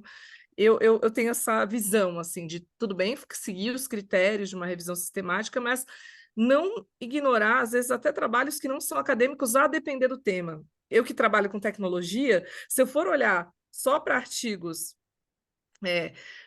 de tecnologia, às vezes está acontecendo uma série de coisas já na administração pública que vão estar aparecendo em relatórios que não estão no âmbito da academia, e às vezes eles são importantes para o meu contexto, né? A depender da minha pesquisa. Senão você vai estar acontecendo as coisas, mas a academia ainda não conseguiu analisar, tratar esse tema, até ser publicado, até ser realizada a pesquisa, publicada, e você acaba tendo que usar, além dos materiais acadêmicos, também outros tipos de documentos das próprias organizações, de organismos internacionais. Então, dependendo de como, né, caminhar o seu trabalho, talvez valha a pena ter como complemento alguns materiais de fora aí, né, das revistas de alto impacto, da academia, enfim. Isso, né, só uma visão que eu gostaria de compartilhar com todos, não só com o seu trabalho, mas quando falo de revisão, acaba ficando realmente tão restrito que parece que não tem mais nada no mundo, e algumas pessoas tratam assim, e outras deixam claro, não, esses foram os critérios adotados, mas existe aí, depender do tipo de pesquisa, depender do tema, algumas outras tipos de publicações que podem ser úteis para a pesquisa. Não, se não fossem os organismos internacionais, tem coisas que estão acontecendo de governo digital que eu não poderia escrever nada, porque eu ia ter que ir atrás de todo mundo que nem chegou ainda nos journals, nas revistas acadêmicas, nas conferências, né, os debates. Tá bom? Manuela, teria algum momento para a gente conversar depois? Porque na minha tese eu quero trabalhar a transformação digital. E aí, se a gente pudesse conversar, porque você disse que trabalha com tecnologia, com governo, e seria transformação digital do modelo de negócios nas incubadoras de base tecnológica. Mas, enfim, sai aqui um pouco Eu vou deixar meu da... e-mail, tá? Caso alguém queira falar depois, enfim, eu acho que na hora da nossa discussão, não sei se vai dar tempo, eu até passou o tempo dessa discussão aqui, mas eu deixei meu contato no chat, qualquer um de vocês, se quiserem entrar em contato, estou disponível com certeza, mesmo depois da nossa sessão. Bom, Obrigada. vou passar, que isso, vou passar para o nosso próximo trabalho, né, o último dessa sessão. Eu não sei se as duas vão apresentar ou apenas uma, mas, né, os autores aqui que estão presentes, as autoras, Evangelina, né, acho que está aqui, eu tinha visto, ela ainda está aqui, a Evangelina de Melo Passos, e a Daiane Mendes Silva Gonçalves, né, e o trabalho aí sobre, com o título Multiperspectivas Educacionais na Pandemia, uma revisão sistemática de literatura. Não sei, vocês que pediram para apresentar sem o vídeo, é isso? A gente gostaria de apresentar para nós duas mesmo falarmos um pouco, porque o vídeo ficou só com uma de nós, então a gente dividiu aqui, aí uma vai me explicar a metodologia e a outra vai fazer a discussão, então a gente queria apresentar aqui dentro dos 8 minutos mesmo, a gente... Tá bom, só ia pedir isso, para tentarem ficar o máximo aí nos 8 minutos, tá bom? Porque se deixar a gente gosta de falar, a gente vai... Todos nós. Quando a gente gravou o vídeo, a gente ficou na dúvida se podia ser as duas no vídeo, e aí acabou que o vídeo foi só eu, mas aí a gente disse, a gente não sabia se podia ser duas pessoas no vídeo, né? E aí agora a gente apresentando as duas, acho que fica mais interessante porque a Tá gente bom. fez em conjunto. Tá É, certo, eu vou marcar 8 minutinhos aqui então, podem começar. Vocês estão vendo a tela? Sim, aqui Sim, tá tudo A tá Eva ótimo. vai começar aí fazer a apresentação e eu vou passando já aqui. está marcando? Eva, só um minutinho, só para eu posicionar direito aqui a janela para passar os slides. Só um segundo. Enquanto a Daiane Deixa posiciona, e Delmárcia, eu sou do Rio Grande do Norte também, viu? Sou do Natal. Só para testar se está passando. Está passando, Ai, que gente? bom. sim, tá passando. Então tá. Eva, pode começar. Pode começar, Manuela? Fique à Pode vontade, começar? Evangelina. Pode Pode começar. começar, desculpa, achei que vocês estavam me vendo. Aí eu só dei um joinha. Pode começar. É, Olá, boa tarde a todos. O nosso trabalho está intitulado como Multiperspectivas Educacionais na Pandemia. Trata-se de uma revisão sistemática de literatura. As autoras são a Daiane Mendes e eu, Evangelina de Melo Bastos, com coautoria com o professor José Lopes Valadares. Todos nós pertencemos à Universidade Federal de Viçosa, em Minas Gerais, ao programa de pós-graduação em administração. Pode passar. Para dar uma contextualização sobre a temática, a gente sabe que passamos há pouco tempo pela pandemia, né? Ainda estamos, na verdade, nos recuperando aí da pandemia. E a propagação da Covid-19, né, o causador da pandemia, o coronavírus, ele acabou, então, acentuando algumas desigualdades que já existiam no Brasil, em termos de renda, moradia, acesso à saúde, saneamento, educação e emprego, pois houve o isolamento social, o distanciamento social, né? E esse distanciamento social trouxe a necessidade de que fossem adotadas estratégias pelas escolas, pelas instituições de educação básica e superior, para garantir a continuidade do processo educativo e a qualidade da educação. Dado esse cenário, então, emergiram a necessidade de estudos sobre a temática, para poder compreender o que vem sendo pesquisado em relação às implicações da pandemia no contexto de educação, no nosso trabalho especificamente em relação à educação básica, o que permite a gente ter uma reflexão sobre a necessidade da garantia do direito à educação de qualidade em um contexto de mudanças e incertezas e também tentar se antever a futuras crises ou futuras pandemias também, né? Como deveremos agir. Os resultados, então, desse estudo visam contribuir para decisões mais assertivas por parte dos gestores governamentais, bem como ajudar no desenvolvimento de estratégias dos discentes e docentes para poder contornar obstáculos oriundos desse tipo de crise na educação. Pode passar. Diante do exposto, né, dito isto, a pergunta-problema que tivemos é como a pandemia repercutiu nas políticas públicas e ações educacionais do ensino básico no Brasil? Nosso trabalho tem como objetivo geral identificar as políticas públicas educacionais e ações do poder público durante a pandemia voltadas para o ensino básico. Pode passar. Dado isto, a nossa revisão sistemática de literatura, ela contou com suporte do Prisma, né? Um protocolo orientado à revisão sistemática de literatura, e para os procedimentos de busca, utilizamos o portal periódico CAPES com acesso expandido às seguintes bases: Scopus, Web of Science, CiTES e Cielo, no período de 2020 a 2023, com alguns critérios de inclusão e de exclusão que podem ser vistos posteriormente no artigo.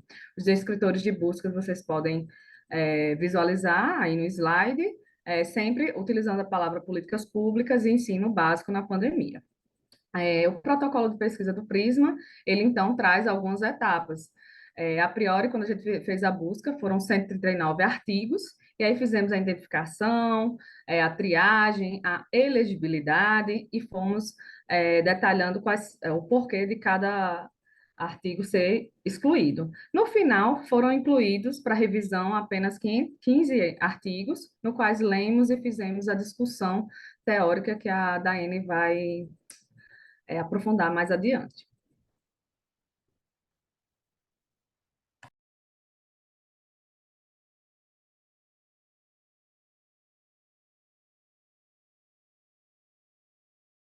Daiane, seu microfone. Daiane, Seu Ai, áudio gente, tá- eu tô falando aqui com o microfone desativado, desculpa. Então, a nossa intenção ao fazer esse artigo foi fazer a revisão para identificar aí políticas públicas, né, durante a pandemia relacionada à educação básica. Então, ao analisar esses artigos, esses 15 que foram resultantes da revisão, a gente percebeu que alguns artigos estavam analisando a partir da perspectiva do governo, outros estavam pesquisando aí a partir da pesquisa docente ou da escola ali, da gestão escolar, e outros estavam olhando por esse eixo discente. Então, toda a nossa construção, a gente resolveu categorizar e fazer dentro desse grupo, né, de discussão. Então, aqui, né, a gente mostra um quadro com os autores que estavam trabalhando cada tema, e como o tempo é curto, a gente não vai conseguir aprofundar no que cada eixo desse trouxe, o que cada autor trouxe. Então, como que a gente resolveu trazer aqui a gente colocou no vídeo e trazer para essa discussão? Para quem teve acesso ao artigo, não vai ver essa imagem lá, mas a gente conseguiu pensar nela como uma forma de consolidar e até para a publicação aí em revista, depois a gente já vai utilizar. Porque o que a gente quis colocar aqui, então, como contribuição nossa mesmo, a partir de toda essa revisão.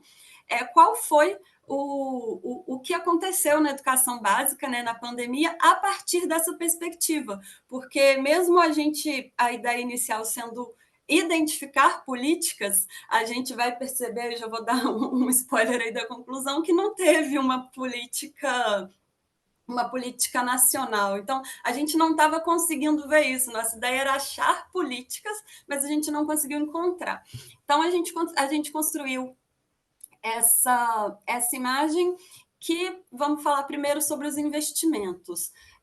Os investimentos eles foram afetados negativamente, a gente consegue encontrar isso nos estudos que estavam nessa perspectiva do governo, porque teve queda na arrecadação de recursos, realocação de verbas para estímulos econômicos, redução de investimentos do governo federal, emendas parlamentares em detrimento da educação, então faziam emendas para ganhar alguma coisa, né? Então, dentro dos investimentos do eixo governamental, a gente percebeu isso.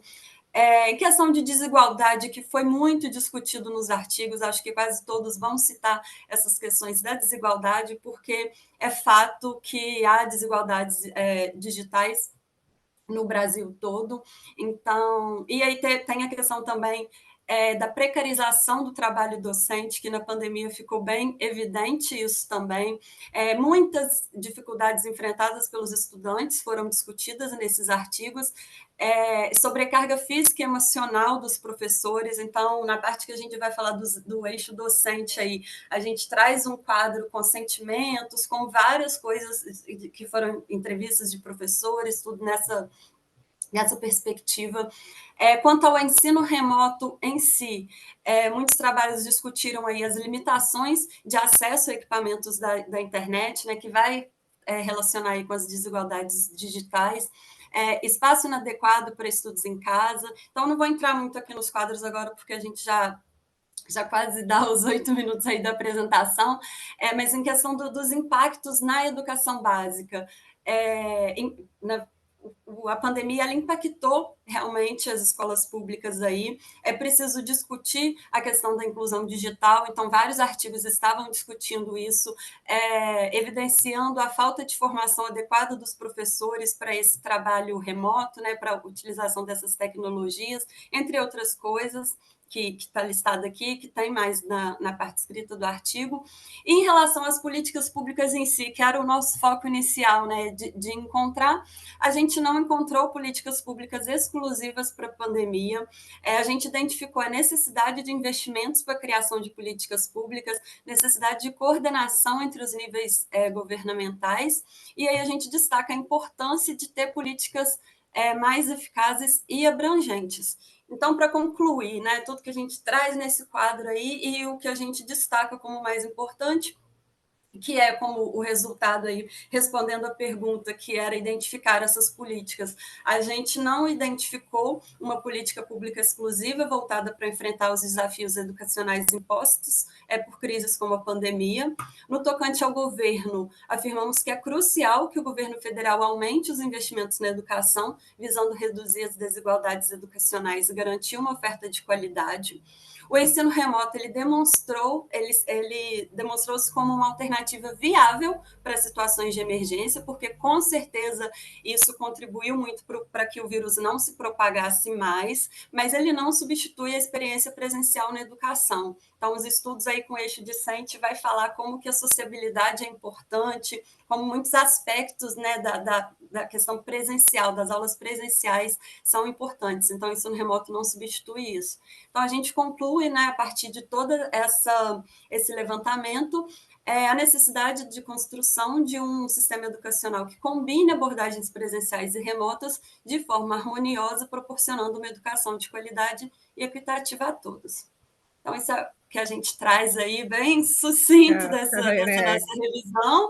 Aqui algumas referências que a gente colocou na apresentação. A gente agradece a Coordenação de Apoio de Aperfeiçoamento de Pessoal de Nível Superior, a CAPES. E é isso, obrigada. Aqui está o meu e-mail da Eva, da Evangelina, se alguém quiser entrar em contato, se alguém tiver interesse. A nossa a gente não respondeu, né? Mas a nossa... isso é um trabalho de disciplina, só que a Eva estuda educação em nível superior e eu estudo educação em nível básico. Então, a gente conseguiu encontrar aí, fazer isso em dupla, né? Mas foge um pouco do tema dela, mas ambas estamos em educação. Então, se alguém tiver algum interesse nesse tema, pode entrar em contato conosco. E obrigada. Obrigada, Evangelina e Daiane. Parabéns pelo trabalho. Rapidamente, eu dei uma olhada, esse tema me interessa bastante, porque no centro que eu trabalho tem uma pesquisa que só lida com a temática, não sou a responsável por ela, né, mas de educação e tecnologia, que é a TIC Educação, não sei se vocês já ouviram falar. E essa pesquisa pode ajudar bastante vocês a contextualizarem o tema de trabalho, porque ela mede todos os anos como é que as escolas, os professores, os alunos estão utilizando as tecnologias no contexto escolar, tá? Eu posso depois colocar o link, se vocês quiserem. Sim, e eu fiquei procurando se vocês tinham citado algum dado da TIC Educação, até porque, mesmo durante a pandemia, com as dificuldades de coleta de dados, né, como vocês falaram, a necessidade da distância, a gente manteve a pesquisa, diferente dos anos anteriores, que ela é uma pesquisa presencial, mas adaptou para poder ter dados nesse período tão importante, né, de saber o que estava acontecendo, como é que as escolas estavam lidando com a questão da pandemia e do ensino remoto emergencial. Então, eu sugiro, caso não conheçam, vocês darem uma olhada nesse estudo chamado TIC Educação, tá? TIC Educação. De onde é o estudo? É do CETIC, é o Centro de Estudos que eu trabalho. Eu posso escrever aqui também no chat para vocês, enquanto, se alguém tiver algum comentário, sugestão, pergunta aí para as duas autoras. Eu queria falar, né, que achei bem interessante o estudo e interessante também que a Evangelina ela estuda sobre a educação durante a pandemia, né, no ensino superior, porque de certa forma eu também tenho estudado a respeito disso, né, assim, grande tema da minha dissertação do mestrado é a respeito de políticas públicas educacionais voltadas para o ensino superior, mas no sentido de identificar, talvez, né, um possível processo de desmonte, né, ver aí que nas considerações finais eles colocaram que não foi possível identificar uma política pública a nível nacional, né, para a educação básica, mas no ensino superior o que a gente vê também é um processo parecido e que talvez tenha sido até meio que proposital, não sei, é o que eu pretendo descobrir, né, assim, mas que possivelmente tenha ocorrido aí um processo de desmonte mesmo, e aí o meu desafio na atual conjuntura é identificar a diferença dos tipos de desmonte, né? Dentre os governos que a gente teve, os governos federais, né? O que a gente pode considerar como desmonte. Porque se a gente for pegar um governo específico e caracterizar uma determinada ação como desmonte, sendo que naquele outro governo a gente tem uma atividade parecida, e aí talvez considerar só o período da pandemia como uma prerrogativa, né? Talvez a gente estaria sendo leviano mas a gente sabe que houve esse processo de desmonte, mas há uma dificuldade ainda hoje de caracterizar, né, o que a gente pode compreender como desmonte de políticas públicas, quais foram as políticas educacionais a nível superior, que foram desmontadas, né, desmanteladas, como é que foi esse processo, se foi um processo de fora para dentro, de dentro para fora, enfim. Então, achei bem interessante essa pesquisa de vocês e, mais uma vez, parabéns. Vinícius, a gente aceita parcerias, viu? Sobre a temática. A gente está Oh, agora muito bom. realizando A gente começou agora, né, a realizar uma revisão sistemática sobre políticas públicas no ensino superior para complementar esse artigo, sendo que voltadas para a educação à distância, que é o meu foco. Eu trabalho com educação à distância. Mas, assim, se você quiser parceria, estamos aí disponíveis. Obrigada pelo feedback. Muito E o bom. seu também não é só na pandemia, né, Eva? É que Não, o meu pela Não, não é ele é só um na panorama pandemia, o meu global. é global. Eu também gostaria de parabenizar as meninas pelo trabalho. É um tema que eu também tenho interesse, né? Inclusive, a minha especialização foi envolvendo É, uma... TIC e educação na pandemia, foi ali em 2021. É um tema, assim, apaixonante. Agora vem a minha dúvida. Eu querendo aprender com vocês, né? Eu queria saber como foi que vocês fizeram essa revisão sistemática usando o Prisma, né? Vocês usaram o fluxograma e o protocolo, usaram mais algo, enfim, eu queria que vocês explicassem um pouquinho como foi que vocês usaram o Prisma. Pode responder, Eva? Você Pode quer responder? responder. Eu vou, na verdade, vou complementar falando um pouco antes do Prisma, até que é uma sugestão que eu queria dar para o José Marconde, que ele falou que fez Tô aqui. a pesquisa dele foi dissertação, né, que você fez toda manual e que Toda agora manual. você ia começar a trabalhar. A gente utilizou, para começar, antes de decidir que a gente ia seguir o protocolo Prisma, porque o protocolo Prisma ele seria para como a gente faria a busca, a exclusão dos dados, essas coisas. A gente optou por utilizar um software na época que foi o MaxQDA. E aí eu lembrei disso porque vai ter uma oficina aqui no SEMEAD de MaxQDA. Eu só não lembro se ela vai ser presencial ou online. Então, só de sugestão mesmo para você, José, se você não conhece o MaxQDA, que é um bom software para fazer transcrição, para fazer análise de Codificação. conteúdo, para fazer muita coisa. Ele é muito amplo. A gente utilizou ele em uma parte dessa nossa revisão, quando a gente quis categorizar. A gente começou a utilizar, que a gente importou todos os PDFs, aí os 12, né, os 15 PDFs para o MaxQDA, e aí a gente começou a categorizar a partir dele. Depois a gente foi fazendo um pouco mais manual.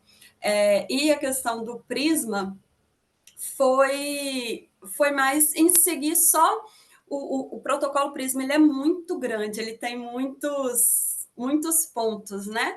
Mas a gente fez de uma forma mais... A gente passou por todos, mas ficou de uma forma bem sucinta ali. A gente seguiu, mas a gente coloca o fluxograma, mas a gente não entra em todos os detalhes dele ali. Ficou bem mais sucinto, assim, só dessa parte mais básica da revisão, né? De qual foi os critérios para inclusão e exclusão, só que como a gente não utilizou nenhum para inclusão, porque o Prisma ele te dá essa liberdade de, se você quiser incluir algum artigo que não veio na revisão, você inclui, aí você vai para uma outra coluna ali do fluxograma, né? Mas como a gente não teve isso, a gente veio tudo pela busca das bases que a gente fez, ficou bem mais simples, assim. Foi só seguindo critérios de exclusão, filtro, basicamente isso.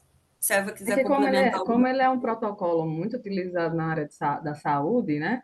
A gente, quando adapta as ciências sociais aplicadas, a gente faz de uma forma um pouco mais sintética. Mas antes de usar o Prisma também, na parte das buscas, a gente teve muito cuidado, em fazer vários filtros. Por exemplo, a Daiane, ela pegou os descritores e ela fez 4 buscas só ela. Depois eu peguei os mesmos descritores e fiz as mesmas quatro buscas para a gente ver se realmente batia os artigos. E nisso vieram artigos repetidos e vieram artigos não repetidos. Ou seja, às vezes, dependendo do indexador, e até mesmo do login que você faz na universidade, enfim, ou fora da universidade, em casa, às vezes vem algum artigo também que não está anexado lá para o acesso da universidade. Então, a gente teve essa preocupação de usar 2 acessos. A gente fez 2 vezes as mesmas 4 buscas, né? E aí, depois, como a Daiane falou, a gente foi seguindo o protocolo Prisma e colocando passo a passo no artigo. Mas para apresentação, como tem uns 8 minutos, eu tive que falar muito rápido essa parte do método, né? Para poder sintetizar e focar na discussão mesmo dos artigos, do conteúdo dos artigos, que eu acho que é uma coisa muito interessante.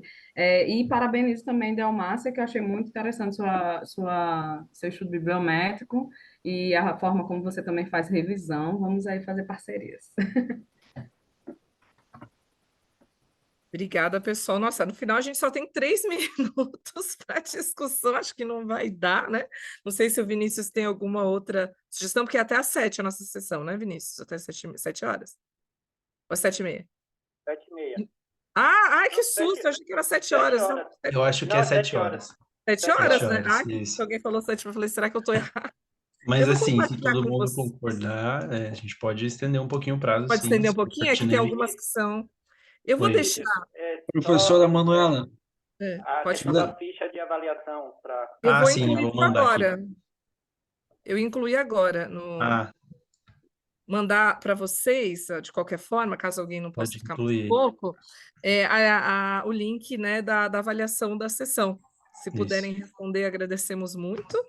E caso alguém tenha que sair agora, não sei se tem algum tema que vocês gostariam de retomar das discussões dos artigos ou algum ponto que gostariam de complementar. Eu, particularmente, quem tiver interesse nessa temática de medição de tecnologia em governo, empresas, educação, saúde, eu sugiro fortemente visitar o site do CETIC, né, que é a organização que eu atuo como pesquisadora.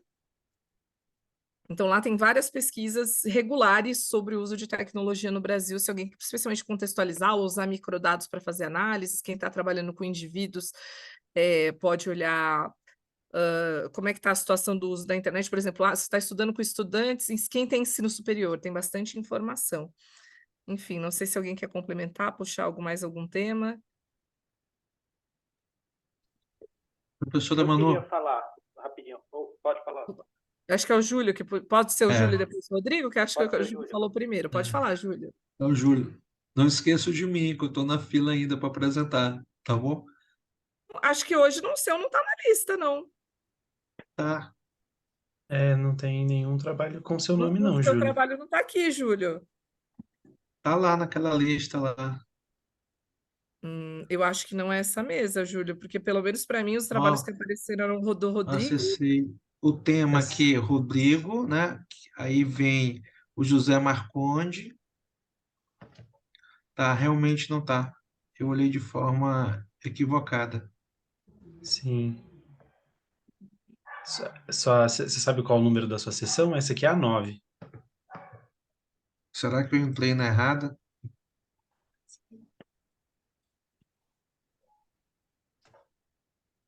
Meu Deus. Será que eu perdi? Não, mas tenta descobrir, será que a gente consegue achar, Vinícius, fácil aqui por nome a sessão? Vamos tentar ajudar você para ver se dá Eu tempo. acabei de. Qual que é o nome dele? Júlio César?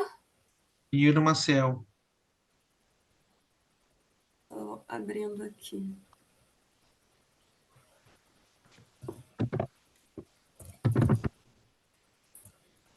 Júlio César Pinheiro Maciel, Aham. da Universidade Estadual do Maranhão, né? Eu acabei de encontrar. Sala online É a 10, 10, não? é a 10. Eu acho que deve se então é acessar isso. rapidinho mandar um É. e-mail, dizer que se A sala, concluiu. os temas geralmente tem mais de uma sala. Eles podem te colocar ainda numa outra sessão. Pode falar que teve essa dificuldade. Eu acho que tem espaço. Eventualmente, eles conseguem colocar numa outra sessão. Tem sessões que tem 3 trabalhos, É. ou são menores aí, talvez eles consigam te enquadrar em Talvez. outra. Hoje é o Ô, primeiro dia, acho que é Vinícius, mais fácil, né, de incluírem numa outra sessão ô, do Vinícius, mesmo talvez tema, né? com o Poli e o Bondini, que é os líderes da área, não, talvez falar com ele para ver se teria como incluí-lo em outra. É. Talvez você Só que eu possa acho que ele relatar isso saiu, aí. né? Acho que ele saiu da Saiu. Eu acho que ele Saiu. saiu da Ele sessão. deve Talvez ter ele tentou tentado ir lá na mesa travar. só para ver se conversa com o pessoal. Tadinho, Coitado. viu todo mundo, não apresentou o dele. Eu juro que eu pensei em perguntar a ele se ele ia apresentar no início o trabalho, porque eu vi que geralmente quem vem para a sessão é quem vai apresentar, e eu não tinha É que visto sempre aparece uma pessoa extra, duas, às vezes tá. aparece. Por isso que eu fiquei tranquila. Eu falei, olha, mas é um aprendizado. Exatamente. A próxima sessão eu vou checar se todos E ali. ele olhou algo errado mesmo, porque ele leu o meu ele viu o meu trabalho. Ele estava. Eu acho que é a forma como está o arquivo com as sessões, PDF porque eu acho que trabalhou, está que logo em tudo seguida- embaixo, está o link. Aí logo depois É. deve começar o dele, ele deve ter achado que era o de Pode cima. ser, é uma sessão do lado da outra, né? Assim, 9, 10, uma acima da outra. Pode ser. Manuela, Oi, pode falar. eu posso pedir para a gente tirar uma foto? Lógico, deixa eu até. Daí, tu Boa, consegue bem ou eu lembrada, é consigo? algo importante também. Daí, você Eu posso consegue dar ou um eu print Quem vai aqui. tirar a foto? Dá um print. Eu posso dar um print. Não, acho melhor outra pessoa dar, porque eu tô com duas Deixa eu telas, dar, meu print então, não tá um ficando print. bom. Porque as duas telas fazem o print ficar Então tá, enorme. sorriam todo mundo Ok. que eu vou dar um print aí. Ok. Bom, eu Muito acho que eu bom, vou gente. fechar. Ah, o Júlio voltou. Oi, Júlio. Eita. Júlio, tá escutando a gente? Conseguiu entrar na outra sessão? Júlio? Eu não sei se ele tá escutando a Doutora gente. Manu, voltei. Conseguiu Voltei. falar com conseguiu Já entrar na tá, outra sessão? já tá encerrado lá. Ah, o Rodrigo, você saiu, acho que para quem ele deveria mandar o e-mail, Rodrigo, você falou o nome das pessoas, que quando você falou, ele saiu da sala. Eu não teria condições de apresentar para vocês, colegas. Está muito dentro da temática. O meu tema é sobre políticas públicas voltadas à geração de trabalho, emprego e renda em São Luís. É uma avaliação sistemática. Será que seria Rodrigo, possível?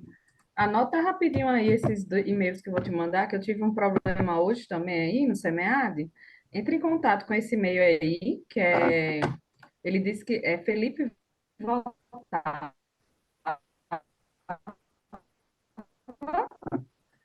E Fernando, que não conseguiu apresentar, para eles poderem botar você, para você ter direito, né, ao certificado. Não, e acho que eles conseguem revisar, colocar em outra sessão, porque Sim. os temas têm muitas sessões, tá, Júlio? Então, tem sessões que têm menos artigos, eles conseguem revisar isso. Acho que não Eu vai ser coloquei no para chat você, não. agora. Não sei se ele está vendo aí, para você Eu entrar em contato. só tô um pouco preocupado, porque essa participação é um pré-requisito para que eu possa apresentar a minha tese no dia 4 de dezembro. Então, faça o seguinte, Ainda tem. manda um e-mail com um e-mail para o SEMEAD e USP, porque eu tive um problema hoje, eles me ajudaram muito na sessão de Sapiens, meu parecerista não apareceu. E aí eu fui pessoalmente, presencialmente, eu estou em São Paulo, né? Estou apresentando online, mas eu fui presencialmente lá e eles me ajudaram. Eu acho que se você mandar e-mail, eles vão te ajudar. Eles são da organização. Aqui uma pessoa aqui para ver se ela me dá uma orientação para eu te passar. Só um segundo. Você perguntou para o Wellington aí? Vou perguntar para o Wellington. Vou botar no grupo aqui do Fechou. SEMEAD. Eu gostaria muito de apresentar para vocês, o Rodrigo, Manuela, Daiane. Eu estou me sentindo muito à vontade aqui. É que eu não sei se pode de acordo, eu não sei como funcionam as questões, né? Tem questões formais, né? Eu não estou Porque tem um formulário aqui que a gente tem que avaliar a presença, né? Então, Não sei se... E, Júlio, eu preciso sair porque tem um evento do departamento online agora, 7 horas. Aí eu já estou um pouquinho atrasada para entrar até, mas é um evento que o departamento está promovendo que a gente tem que participar também. Então, eu não posso continuar aqui. Certo. Não, tá Peço Obrigada. desculpas, tranquilo. porque se não fosse o evento, eu Imagina. continuaria aqui. Imagina, Obrigada, Daiane. Daiane. Obrigado, viu? Quem precisar sair por conta do horário. Eu também não posso ficar muito mais, assim, tenho que sair no máximo, acho que uns 10 minutinhos. Mas aí eu aguardo para ver se a gente consegue ajudar o Júlio de alguma forma. Ô, Rodrigo, você vai mandar no grupo ou você tá mandando no... Estou conversando com o Wellington aqui. Ah, fechou. Beleza. Mas eu tenho uma sessão amanhã de manhã, eu já vou checar 2 vezes se tem alguém que não está na sessão. É, sim. É o primeiro dia, né? Acaba você.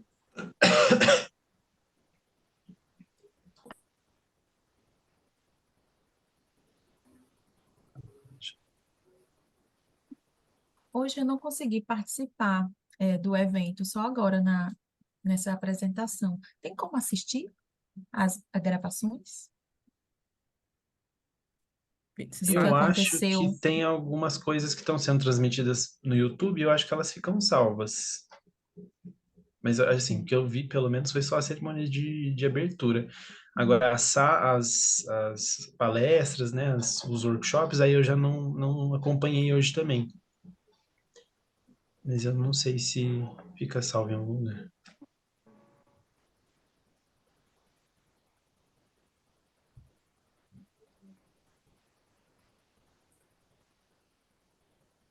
Pessoal, eu consegui tirar um print, aquela hora que a Eva ia tirar, eu mandei no bate-papo aí, se vocês quiserem pegar. Agora eu vou me despedir aqui, agradeço vocês, agradeço pelas contribuições. E, Manuela, eu salvei aqui o link Ah, para que bom. aquele site que você passou, né, da pesquisa, do grupo de pesquisa que você participa. Eu acho que ele vai ser bem interessante para mim. Então, eu anotei seu e-mail também. Então, Ótimo, se eu não? precisar, eu posso te mandar um e-mail. Com certeza, fica à vontade. Então, tá bom. Muito obrigada, gente. Boa noite. É. Tchau. Eu também vou precisar sair, que a gente tem um mês mais evento. Obrigada. Ah, tchau, Evangelina. Imagina. Parabéns, Tchau, pessoal, pelo nosso gente. trabalho. Obrigado. Ó, Júlio, não sei se você Evangelina, viu foi um no... prazer. Tchau, prazer, Delmar. Tchau. Tchau, Delmar. Prazer. Júlio, você viu que o Rodrigo deixou um Oi, contato para você eu, falar com ele? eu quero. Poxa, eu estou muito preocupado. Tá aqui no chat.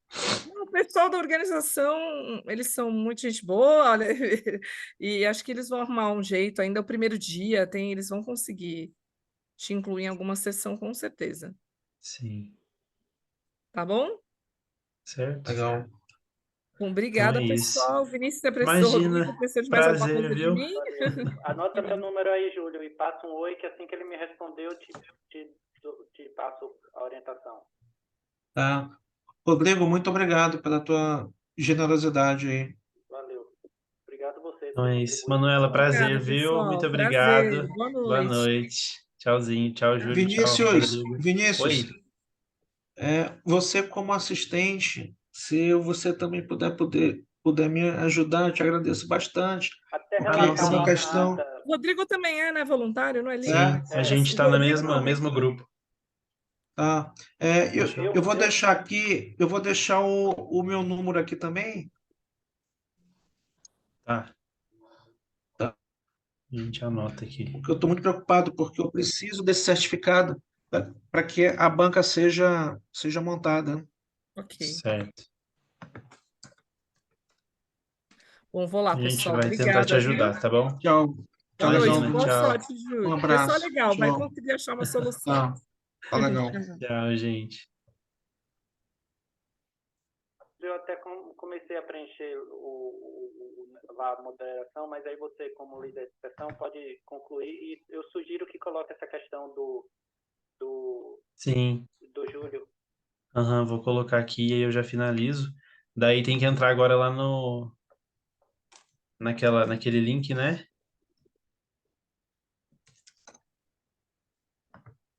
Do Meet.